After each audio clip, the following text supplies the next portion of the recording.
This one is a special one to me, you know, the celebration of the Air Max 90. 30 years. As crazy as it sounds, you know, I was born 1990, so this shoe is as old as me, basically. That's crazy. That's crazy. You know, and I think that's just, but before we go into that, I wanted to talk about, you know, with you is your early beginnings, you know, share a little bit of history about AFROKIX.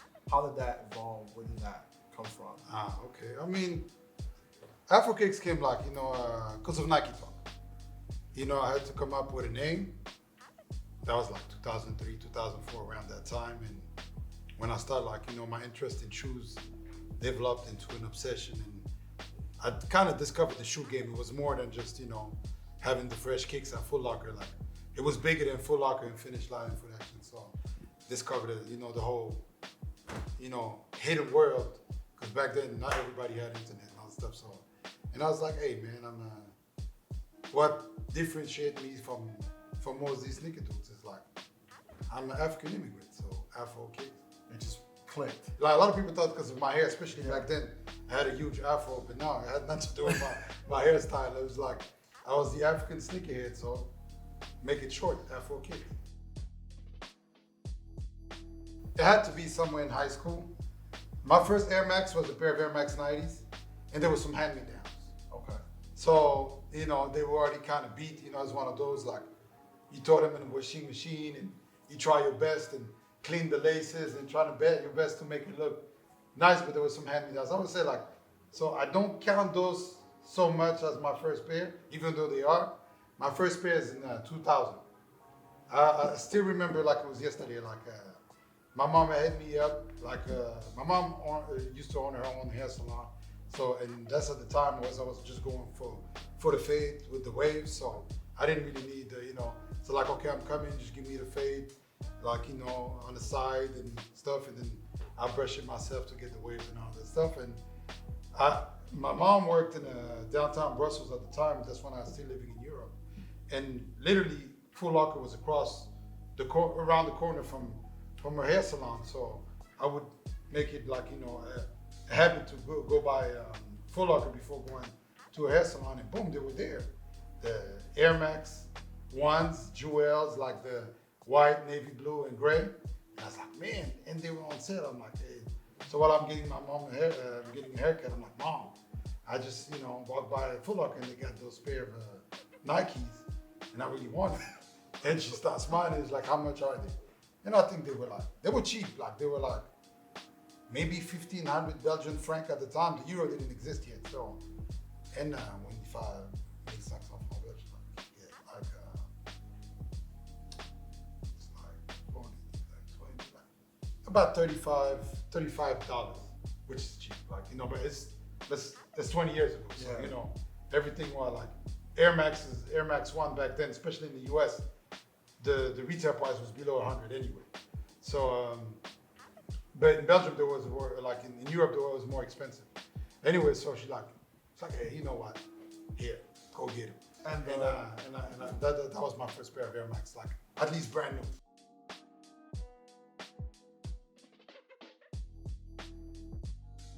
When did you start realizing you started to become a collector? Do you even consider yourself a collector?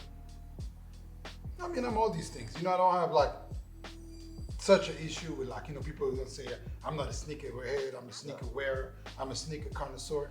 I'm all of these things. You know, like, it's not that complicated. Like, you know, like, I don't have a problem with all these labels. Is not that bad. Like, you know, you're not out here calling me a gangbanger or a thug. You know, like, okay, I'm a sneakerhead, cool. I'm a sneaker collector. Like, at the end of the day, all these things mean the same thing. So yeah, no, I'm definitely like I mean, I've got over 1,000 pair of shoes. Like, how you want to call this? Like, no. I think for me, you know, my family would always say like, yo, you got 2 pairs of feet. Like, why do you need 300, 400? Oh, you think my family knows about this? Like, no lie, like my first time my mom came to visit, right? And she came to the house. I didn't let her enter my bedroom. I'm like, okay, let me go change in my room. I'll be right back. Because I know I'm going to hear it. Like, my mom don't know I got that many shoes. She knows I like shoes though.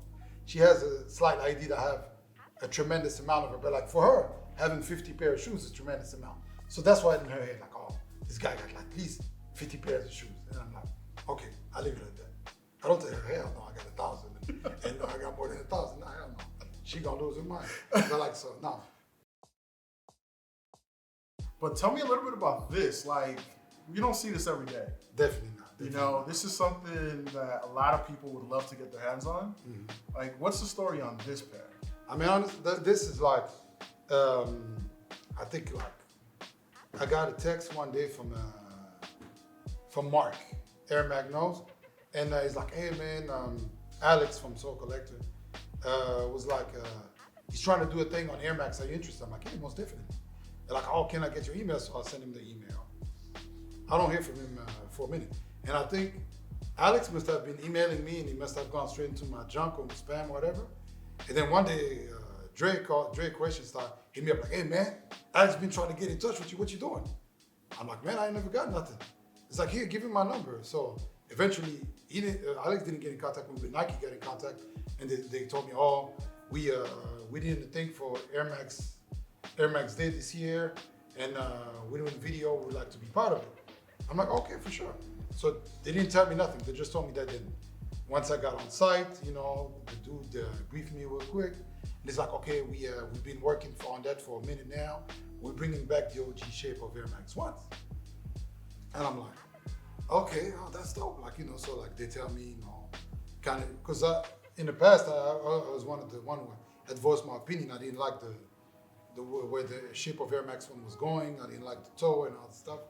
So they decided that we could have somebody like me on the, and shout out to my boy Evangel Wills in England, shout out to Jerry Land here, shout out to Mark, shout out to the girl from the Netherlands, that dude from Japan. You know, I forgot the name, don't hold it against me.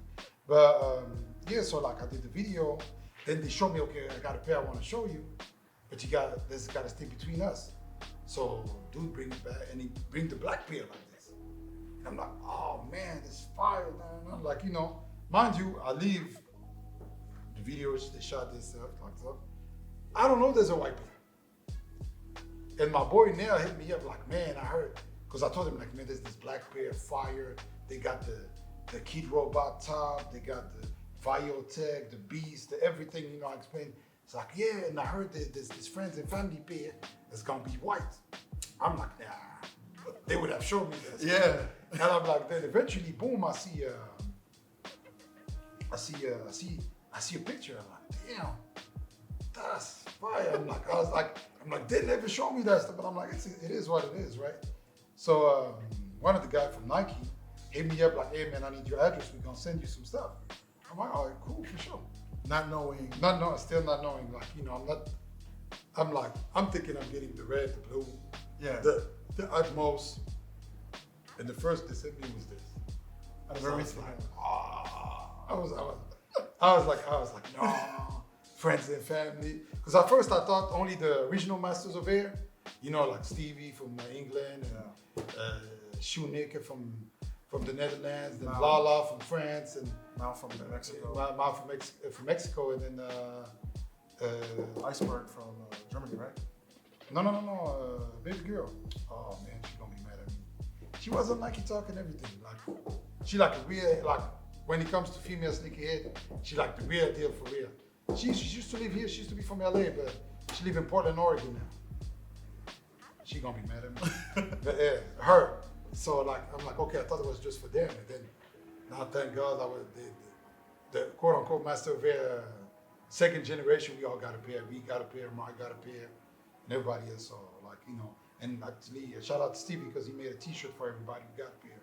So that was like definitely like, that's, you know, I still get DM.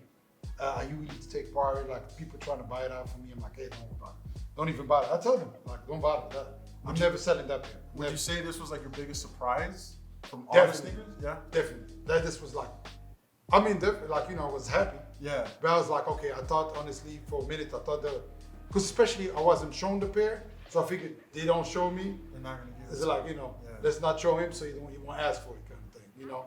So, but then I talked to Ree and Ree told me they actually showed it to him. So I was like, okay, but yeah, like I was pretty surprised and definitely like extremely thankful. You know, that's one of them, like, you know, that's something to have in your collection. It's a beautiful shoe though.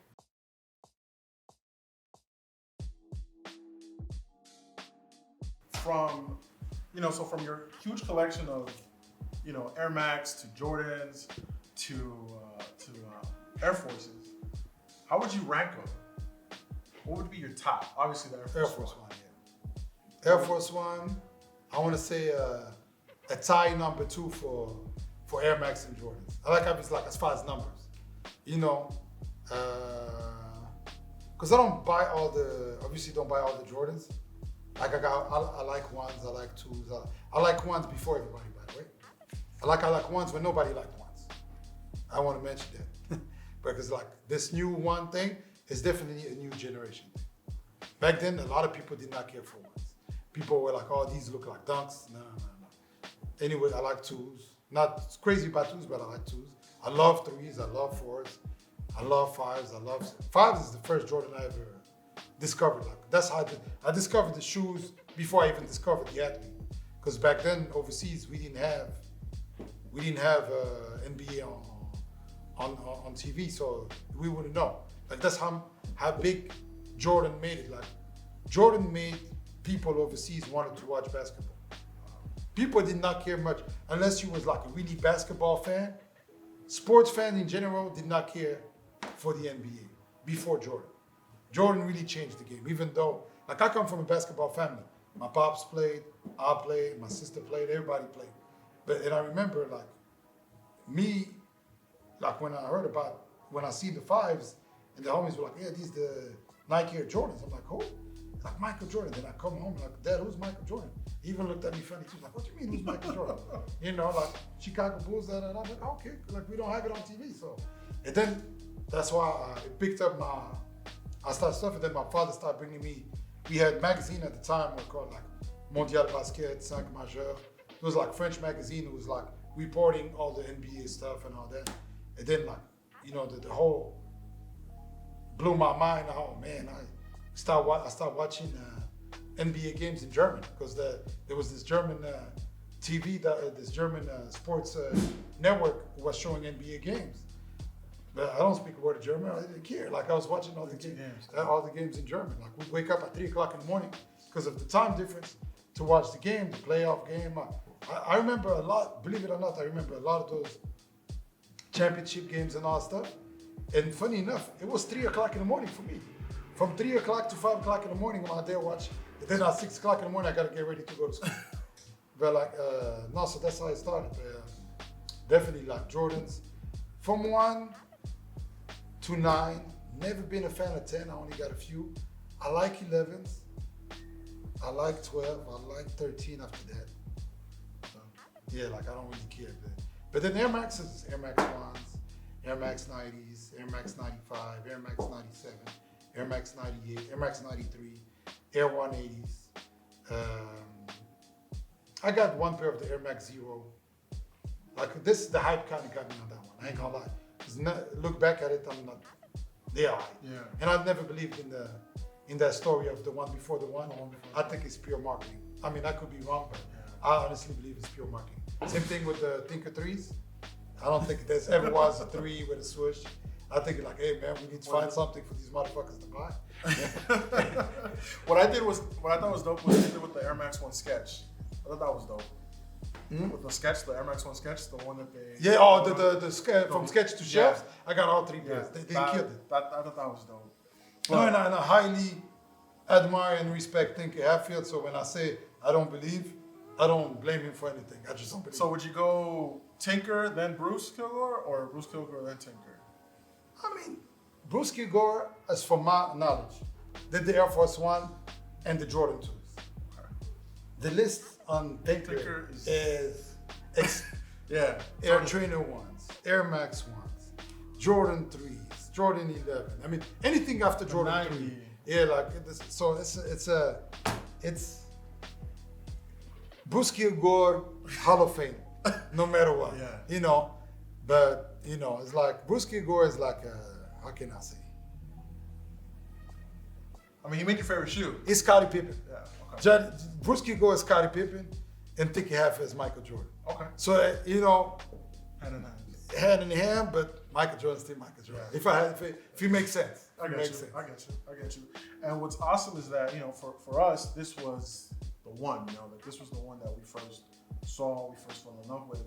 And our generation, you know, me being 30, the new generation gets to enjoy these, which I think, you know, and obviously they're going to retro these, where the new generation, but I just think it's awesome how throughout the years, you know, new kids get, you know, go online, see their friends, see the videos, and they're discovering new shoes every single day. And I think that's awesome because it's like remembering the first time you saw it.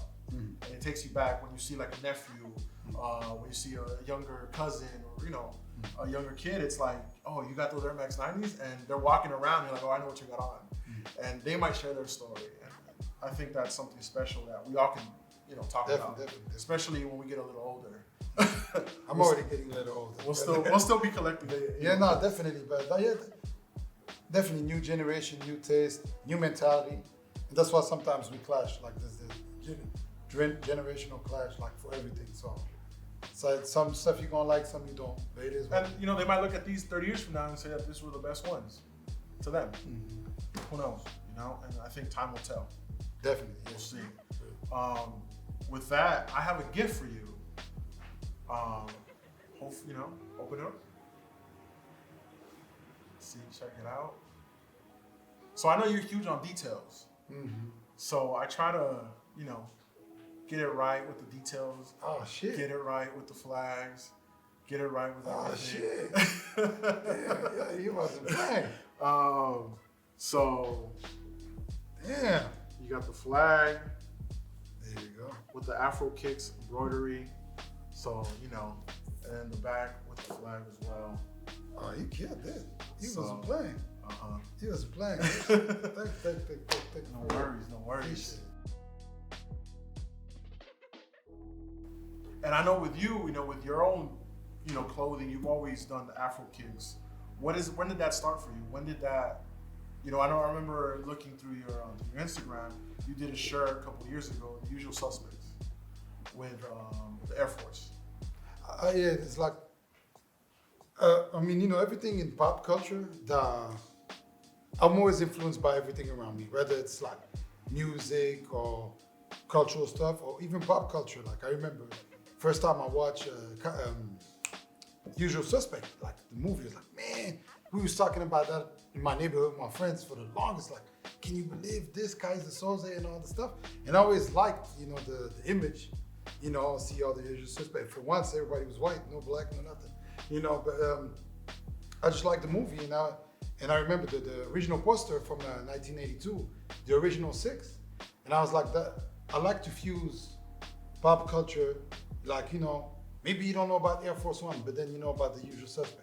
Or maybe you know about Air Force One, but you don't know about the usual, either or. So I bring both things together, and it's like always like cultural references. Just like even my t-shirt right now I'm wearing.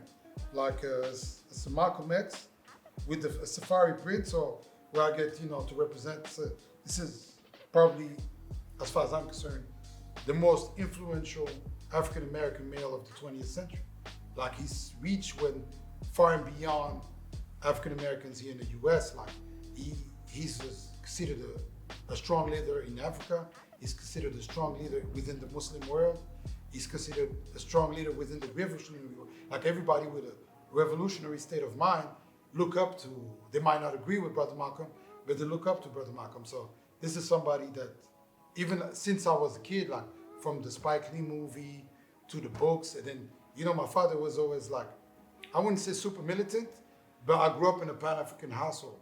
So I was always very much in touch with African-American culture, even when I lived overseas, because like I knew about Brother Marcus Garvey, I knew about the Black Panther, European Youth, and then Bobby Seale, Angela Davis, and I knew about the different movements because my father would always mention it, you know, like, so I didn't, you know, as a kid, you don't always pay attention, like, man, stop bothering me, I just want to watch cartoons and other stuff, but at the end of the day, it stayed in my head the whole time, so, you know, always, and then, of course, you become an adult and you start taking life more seriously, and then you're like, the blind is off, like you start seeing the world for what it is, and you start seeing injustice and all the fucked up shit that's going on in the society we live in. So then you understand, you look at a brother like Brother Malcolm and you're like, this man literally put it all on the table. Like, you know, he didn't fear for his life, he didn't fear for anything. It's like, when he said by any means necessary,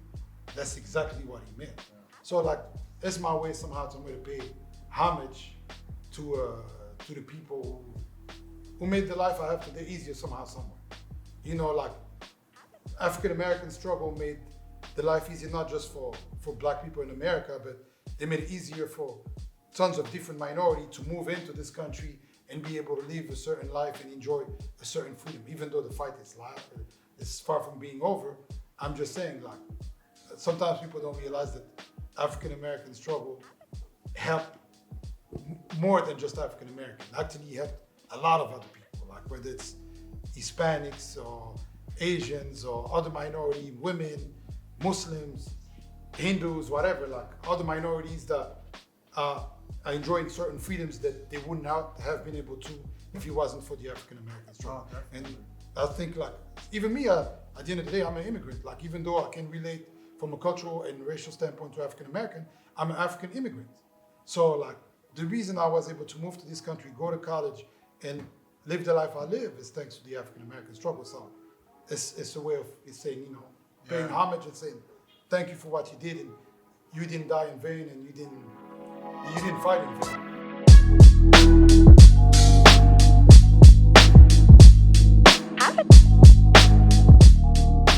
Thank you for watching, guys. Much love. Thank you for all the support. Most importantly, don't forget, March 26th, wear your Air Maxes, tag just Maxin.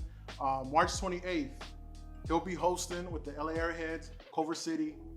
Show up March 28th. Tickets on the LA Airheads Instagram. Click the link in the bio. Thank you guys. Much love. You guys be there. That's all I'm saying. Show up. It's gonna be crazy. Thank you guys.